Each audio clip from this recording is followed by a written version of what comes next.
Welcome to G9 news. నేను మీ Mounika. AP assembly సమావేశాలు ప్రారంభమయ్యాయి. ఈ నేపథ్యంలో కేబినెట్ తీర్మానాలు ఈ విధంగా ఉన్నాయి. ఏప్రిల్ 1 బ్యాంకులకు సెలవు కావడంతో మరియు 2వ తేదీ ఆదివారం కావడంతో ఏప్రిల్ 3వ తేదీన పెన్షన్ల పంపిణీకి కేబినెట్ ఒక తీర్మానాన్ని తీసుకోవడం జరిగింది. అలాగే Andhra Pradesh Commission for scheduled tribal act 2019 సవరణలకు సంబంధించిన డ్రాఫ్ట్ బిల్లుకు కూడా కేబినెట్ ఆమోదాన్ని తెలిపింది. Andhra Pradesh scheduled caste sub plan and tribal sub plan ఆర్థిక వనరుల ప్రణాళిక కేటాయింపు మరియు వినియోగానికి సంబంధించిన యాక్ట్ 2013 సవరణలకు సంబంధించిన డ్రాఫ్ట్ బిల్లుకు కేబినెట్ ఆమోదాన్ని తెలిపింది.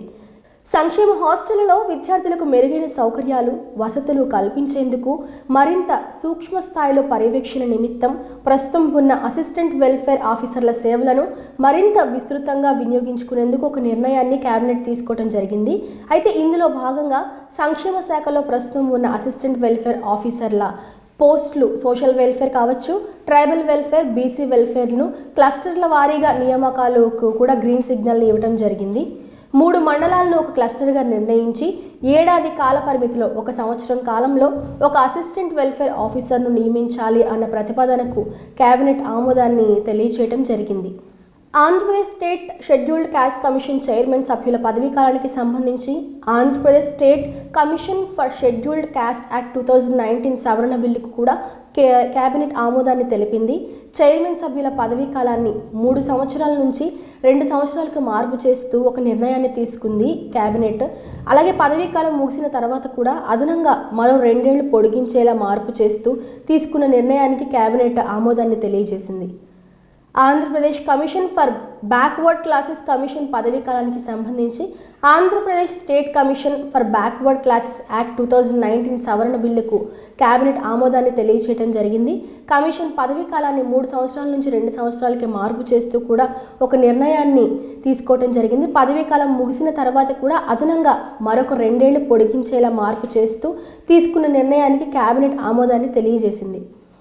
Andhra Pradesh state minorities commission act 1998 సవరణ బిల్లుకు కేబినెట్ ఆమోదాన్ని తెలియజేయడం జరిగింది. కమిషన్ పదవీకాలాన్ని 3 సంవత్సరాల నుంచి 2 ఏళ్లకు మార్పు చేస్తూ తీసుకున్న నిర్ణయాన్ని కేబినెట్ ఆమోదం తెలియజేయడం జరిగింది. అలాగే పదవీకాలం ముగిసిన తర్వాత కూడా అదనంగా మరో 2 ఏళ్లు పొడిగించేలా మార్పు చేస్తూ తీసుకున్న నిర్ణయానికి కేబినెట్ ఆమోదాన్ని తెలిపింది. కేంద్ర ప్రభుత్వం ఇచ్చినటువంటి మార్గదర్శక నియమావళిని అనుసరించి వక్ఫ్ రూల్స్ సవరణకు కేబినెట్ ఆమోదం తెలిపింది. ఏపీ మహిళా కమిషన్ పదవీకాలానికి సంబంధించి కూడా ఏపీ ఉమెన్ కమిషన్ యాక్ట్ 1998 సవరణలకు కేబినెట్ ఆమోదాన్ని తెలిపింది. మహిళా కమిషన్ టెన్యూర్ను 5 సంవత్సరాల నుంచి 2 ఏళ్లకు మార్పు చేస్తూ తీసుకున్న నిర్ణయానికి కేబినెట్ ఆమోదాన్ని తెలిపింది.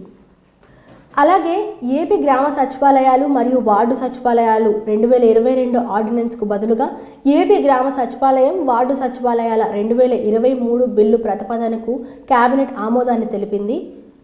ఏపీ గ్రామ సచివాలయాలు మరియు వార్డు సచివాలయాలు 2022 ఆర్డినెన్స్కు బదులుగా ఏపీ గ్రామ సచివాలయం, వార్డు సచివాలయాల 2023 బిల్లు ప్రతిపాదనకు కేబినెట్ ఆమోదాన్ని తెలిపింది.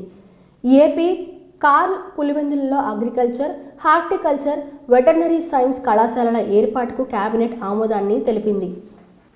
The milk procurement, protection of farmers and enforcement of safety of milk standards bill 2023 ప్రతిపాదనలకు కేబినెట్ ఆమోదాన్ని తెలిపింది. ఈ బిల్లు ద్వారా పాల సేకరణకు సంబంధించి పాడి రైతుల ప్రయోజనాలతో పాటు వినియోగదారుల ప్రయోజనాలను పరిరక్షించడమే లక్ష్యంగా పెట్టుకుంది. ఆంధ్రప్రదేశ్ మీడియా అక్రిడేషన్ రూల్ 2019కి మార్పులు చేస్తూ సమగ్ర నూతన విధానానికి సంబంధించిన ప్రతిపాదనలకు కేబినెట్ ఆమోదాన్ని తెలిపింది. జిల్లా గ్రంథాలయ సంస్థల్లో పనిచేస్తున్న ఉద్యోగుల పదవి విరమణ వయస్సును 60 ఏళ్ల నుంచి 62 ఏళ్లకు పొడిగిస్తూ ఆంధ్రప్రదేశ్ పబ్లిక్ లైబ్రరీస్ యాక్ట్ 1960ను సవరిస్తూ Andhra Pradesh Public Libraries Amendment Ordinance 2022 ప్రతిపాదనలకు కేబినెట్ ఆమోదాన్ని తెలిపింది. ఎయిడెడ్ ప్రైవేటు ఎడ్యుకేషనల్ ఇన్స్టిట్యూషన్స్లో పనిచేస్తున్న బోధనేతర సిబ్బంది ఎవరైతే teaching staff and non teaching staff ఉన్నారో వారి యొక్క పదవి విరమణ వయస్సును 60 ఏళ్ల నుంచి 62 ఏళ్లకు పొడిగిస్తూ ఆంధ్రప్రదేశ్ ఎడ్యుకేషన్ యాక్ట్ 1982ను రీప్లేస్ చేస్తూ ఆంధ్రప్రదేశ్ ఎడ్యుకేషన్ ఆర్డినెన్స్ 2022 ప్రతిపాదనలకు కేబినెట్ ఆమోదాన్ని తెలియజేసింది. ప్రభుత్వ హై స్కూళ్లలో నైట్ వాచ్మెన్ల నియామకానికి కూడా కేబినెట్ ఆమోదాన్ని తెలియజేసింది. మొత్తం 5,388 హై స్కూళ్లలో పేరెంట్స్ కమిటీ ద్వారా వాచ్మెన్ల నియామకం జరగబోతుంది. అలాగే ఒక్కొక్కరికి కూడా 6,000 గౌరవ వేతనాన్ని టీఎంఎఫ్ నుంచి చెల్లించాలని కూడా నిర్ణయాన్ని తీసుకుంది. Andhra Pradesh Public Service Delivery Guarantee Bill 2023కు కేబినెట్ ఆమోదాన్ని తెలియజేసింది. అలాగే వైఎస్ఆర్ స్టీల్ కార్పొరేషన్కు నీటి సరఫరాకు అవసరమైనటువంటి పైప్ లైన్ ఏర్పాటుకు కావాల్సిన 29.67 ఎకరాలను కేటాయిస్తూ తీసుకున్న నిర్ణయానికి కేబినెట్ ఆమోదాన్ని తెలిపింది. అలాగే దీంతో పాటు 4 లైన్ల రహదారి నిర్మాణానికి అవసరమైనటువంటి 78.46 ఎకరాల భూమిని కూడా కేటాయించాలన్నటువంటి ప్రతిపాదనలకు కేబినెట్ ఆమోదాన్ని తెలియజేయడం జరిగింది. నూతన ఇండస్ట్రియల్ డెవలప్మెంట్ పాలసీ 2023-27కు కేబినెట్ ఆమోదాన్ని తెలియజేయడం జరిగింది. ఆంధ్రప్రదేశ్ ఇన్లాండ్ వాటర్వేస్ అభివృద్ధి కోసం ఇన్లాండ్ వాటర్వేస్ అథారిటీని ఏర్పాటు చేయడానికి ఉద్దేశించినటువంటి ఆంధ్రప్రదేశ్ ఇన్లాండ్ వాటర్వేస్ బిల్లు 2023 ప్రతిపాదనలకు కేబినెట్ ఆమోదాన్ని తెలిపింది. మున్సిపల్ యాక్ట్ సవరణలకు సంబంధించి అసెంబ్లీలో బిల్లు ప్రవేశపెట్టేందుకు అవసరమైనటువంటి సవరణలకు కేబినెట్ ఆమోదాన్ని తెలియజేసింది. అలాగే అమలాపురం కేంద్రంగా అమలాపురం అర్బన్ డెవలప్మెంట్ అథారిటీని ఏర్పాటు చేయాలన్న ప్రతిపాదనలకు కూడా కేబినెట్ ఆమోదాన్ని తెలియజేసింది. 2 పట్టణ స్థానిక సంస్థలు 120 రెవెన్యూ గ్రామాలతో కూడిన 11 మండలాలతో కలుపుకుని మొత్తం 896.16 చదరపు కిలోమీటర్ల విస్తీర్ణంతో ఏర్పాటు కానున్న అమలాపురం అర్బన్ డెవలప్మెంట్ అథారిటీకు కూడా కేబినెట్ ఆమోదాన్ని తెలియజేయడం జరిగింది. ఏపీ లెజిస్లేచర్ సెక్రటేరియట్లో సెక్రటరీ జనరల్ పోస్ట్ భర్తీకి కేబినెట్ ఆమోదం తెలిపింది. లోక్సభ, రాజ్యసభల్లో పదవి విరమణ చేసిన లేదా ప్రస్తుతం సర్వీస్లో ఉన్న సెక్రటరీ జనరల్ ఈ పోస్టుకు అర్హత కలిగి ఉంటారు.